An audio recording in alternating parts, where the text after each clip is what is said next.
एक बार की बात है, सीतापुर गांव में गीता नाम की औरत रहती थी। किसी बीमारी के चलते उसके पति का स्वर्गवास हो गया था, इसलिए वो अकेली ही रहती थी और घर में गोलगप्पे बनाकर उन्हें बेचकर ही उसका घर चलता। एक दिन गीता अपने गोलगप्पे का ठेला लेकर गांव के बाजार जा रही होती है। रुको जरा गोलगप्पे वाली। बोलिए साहब, कैसे गोलगप्पे खिलाऊं, तीखे या मीठे? एक बार मेरे हाथ के गोलगप्पे खाओगे तो खाते ही जाओगे साहब।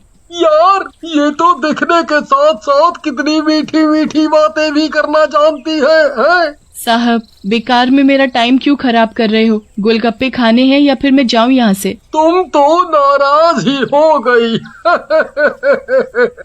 अच्छा, खिलाओ गोलगप्पे। रमेश और सुरेश गोलगप्पे तो खा रहे थे, पर गीता को टेढ़ी निगाहों से भी देख रहे थे। बहुत ही स्वादिष्ट है तुम्हारे गोलगप्पे, बिल्कुल तुम्हारी तरह। गीता को उन दोनों पर बहुत गुस्सा आता है। वो उनसे पैसे लेती है और आगे निकल जाती है। बाजार पहुँचते ही गीता के ठेले पर बहुत भीड़ हो जाती है। गीता सभी को लाइन में खड़े होने के लिए बोल देती है, देखो भीड़ बहुत है, इसलिए आप सभी को मैं लाइन से ही गोलगप्पे खिला सकती हूँ। सभी लाइन से एक एक करके आते और गोलगप्पे खाते जाते, पर गीता सभी को बड़े ध्यान से देख रही थी। वो गोलगप्पे तो खा रहे थे, पर सभी का ध्यान उसी पर ही था। थोड़ी ही देर में गीता का पूरा ठेला खाली हो जाता है। फिर वो अपना ठेला लेकर सीधा अपने घर चली जाती है। रोज की तरह गीता सुबह जल्दी उठती और गोलगप्पे बनाने में लग जाती। तभी दरवाजे पर ठक ठक होती है।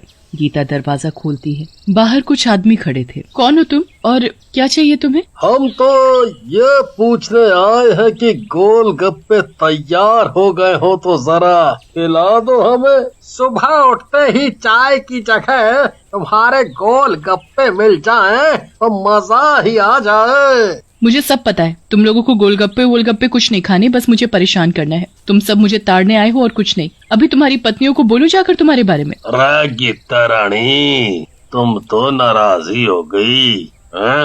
अभी तो हम जा रहे हैं, पर तुम्हारे बनाए गोलगप्पे तो हम जरूर खाएंगे। फिर सभी वहाँ से चले जाते हैं। गीता दरवाजा बंद कर लेती है और बहुत रोती है। हे भगवान, भरी जवानी में तूने मेरे पति को छीन लिया। मुझे भी क्यों नहीं मार दिया तूने? मार दे मुझे, अब नहीं सहा जाता मुझसे। ऐसे इंसानों के बीच मुझे नहीं रहना। गीता दौड़ते हुए पहाड़ी पर जाती है और वहाँ से कूदकर अपनी जान दे देती है, पर मरने के बाद वो चुड़ैल बन जाती है। मरने से पहले मैं कितनी सुंदर थी और अब देखो मैं कितनी बदसूरत हो गई। शायद ये रूप मुझे उन सभी से बदला लेने के लिए ही मिला है। अब मैं किसी को नहीं छोड़ूंगी, सबको मार दूंगी। चुड़ैल सीधा अपने घर जाती है और घर पहुंचकर वो एक बहुत बड़ा गोलगप्पा बनाती है और उसे वहीं घर में छिपा देती है। सुबह होते ही चुड़ैल पहले तो घूंघट से अपना चेहरा ढक लेती है, फिर अपना ठेला लेकर बाजार निकल जाती है। बाजार पहुंचकर, ओ गीता रानी, ये इतना बड़ा घूंघट डालकर अपने इतने सुंदर चेहरे को क्यों छुपा रखा है? वो इसलिए छिपा रखा है क्योंकि सुबह गोलगप्पे बनाते समय मेरे चेहरे पर तेल की छींटे पड़ गई। डॉक्टर ने बोला है जब तक ठीक नहीं हो जाती मुंह ढक कर ही रहना। अच्छा, तो ये बात है। अब तुम मुझे गोलगप्पे खिलाओ जल्दी। आज से मैं सभी को मुफ्त में गोलगप्पे खिलाया करूंगी। तुम्हें जितने खाने हैं उतने खा सकते हो। और हाँ, घर पर आओगे तो अपने मुलायम हाथों से गोलगप्पे खिलाऊंगी। चुड़ैल की ये बात सुनकर रमेश के तो जैसे होश ही उड़ गए। घर पर? ठीक है, फिर मैं शाम को आ जाऊंगा तुम्हारे घर, तुम्हारे हाथ से गोलगप्पे खाने। फिर क्या था, शाम होते ही रमेश चुड़ैल के घर पहुंच जाता है। गीता रानी, ये तुम्हारे घर में इतना अंधेरा क्यों है? जरा बत्ती तो जलाओ। घबराने की जरूरत नहीं, तुम सीधा चले आओ, मैं यही हूँ। रमेश अंधेरे में सीधा चला रहा था, तभी अचानक उसका पैर फिसल जाता है और वो चुड़ैल के बनाए बड़े गोलगप्पे में जाकर गिर जाता है। वो गोलगप्पा चटपटे और मिर्चे वाले पानी से भरा हुआ था। तभी चुड़ैल बत्ती चालू कर देती है। चुड़ैल, और ये इतना बड़ा गोलगप्पा, ये सब क्या है? अरे कोई मुझे बचाओ, यहाँ से निकालो। मुझे शायद तुमने पहचाना नहीं, मैं वही तुम्हारी गीता रानी हूँ और मैं मर चुकी हूँ। मैं तुमसे बदला लेने आई हूँ वापस, चुड़ैल बनकर। चुड़ैल रमेश को उस बड़े से गोलगप्पे में डुबा डुबा कर मार देती है।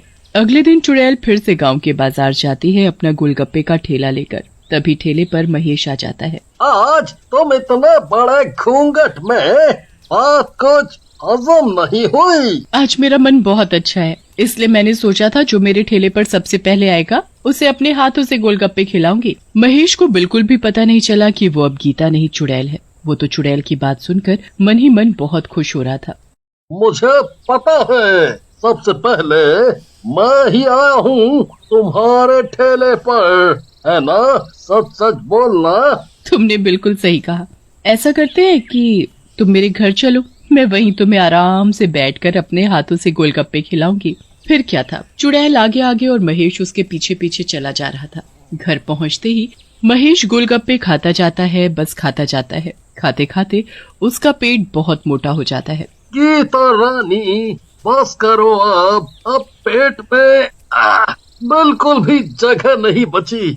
अगर मैंने एक और खा लिया तो मेरा पेट ही फट जाएगा। यही तो मैं चाहती हूँ। तभी चुड़ैल अपने ऊपर से घूंघट हटाकर उसे अपना चुड़ैल का रूप दिखाती है, फिर उसे गुस्से में उस बड़े से गोलगप्पे में फेंक देती है। ये सब क्या है? तो चुड़ैल हो, गीता कहाँ गई? बचाओ बचाओ, कोई बचाओ मुझे, मैं डूब रहा हूँ। मर, अब डूब डूब कर मर, और मैं कौन हूँ ये तुझे ऊपर जाकर पता चल जाएगा। अगले दिन सुबह सुबह चुड़ैल घर में गोलगप्पे बना रही होती है। तभी कुछ बच्चे अपनी गेंद ढूंढते ढूंढते वहां आ जाते हैं। तभी एक बच्चे आदित्य की नजर खिड़की से अंदर जाती है और वो चुड़ैल को गोलगप्पे बनाते देख लेता है। चुड़ैल को देखकर उसकी चीख निकल जाती है। ये तो चुड़ैल है। यहाँ चुड़ैल होने की बात मुझे सबको बतानी चाहिए। मैं अभी बताता हूँ सबको कि हमारे गांव में चुड़ैल है।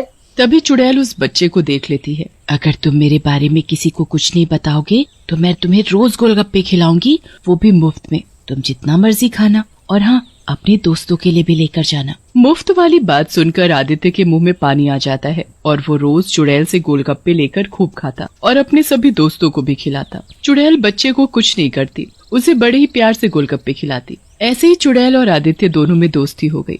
आदित्य चुड़ैल से कभी नहीं डरता था, पर एक दिन उसने अपने सभी दोस्तों को चुड़ैल के बारे में बता दिया। उसके सभी दोस्तों ने अपने परिवार वालों को बता दिया। उसके बाद पूरे गांव में उस चुड़ैल की ही चर्चा होने लगी। सपना बहन, क्या तुमने भी सुना जो मैंने सुना कि हमारे गांव में कोई चुड़ैल रह रही है? हाँ बहन, मैंने भी सुना।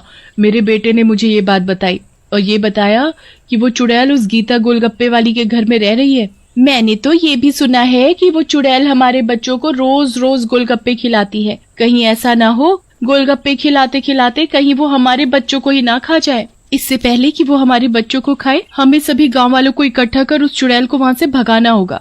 गांव की सभी औरतें अपने साथ गांव के सभी आदमियों को भी मिला लेती हैं और वहाँ से सीधा उस गीता के घर पहुँचती हैं। ओ चुड़ैल, हमें तेरे बारे में सब पता चल गया है, बाहर निकल, आज हम तुझे इस गांव से भगाने आए हैं। तभी चुड़ैल घर से बाहर आ जाती है।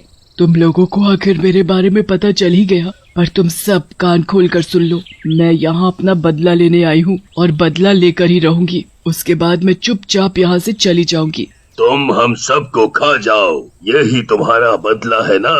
पहले तो तुम उस गीता को निकालो बाहर, उसी ने तुम्हें अपने घर में घुसाया है। सबसे पहले हम उसे ही इस गांव से बाहर भगाएंगे। गीता अब कभी नहीं आएगी क्योंकि मैं ही गीता हूँ। चुड़ैल की ये बात सुनकर सभी हैरान रह जाते हैं। हाँ, ये सच है, मैं ही गीता हूँ। उस पहाड़ी से कूदकर मैंने अपनी जान दे दी क्योंकि गांव के कुछ लोग मुझे गंदी नजर से देखते थे, आते जाते मुझे छेड़ते थे। अकेले जिंदगी जीना उन लोगों ने मुश्किल कर दिया था मेरा। बस एक आदमी और बचा है, उसे मारकर मेरा बदला पूरा हो जाएगा। तभी भीड़ से कालिया पीछे की तरफ भागने लगता है। चुड़ैल उसे फौरन पकड़ लेती है और खींचते हुए उस बड़े से गोलगप्पे के पास ले जाती है। रे मने माफ कर दे, मारे से बहुत बड़ी भूल हो गई। मैं तौबा करता हूँ कि मैं कभी भी किसी औरत ने गंदी निगाह से कोनी देखूं। रे मने माफ कर दे, मने माफ कर दे, मने माफ कर दे। तू माफी के काबिल नहीं है, इसलिए जा मर इस गोलगप्पे में डूबकर। चुड़ैल कालिया को उस बड़े से गोलगप्पे में डुबोकर मार देती है, फिर चुपचाप वहाँ से चली जाती है।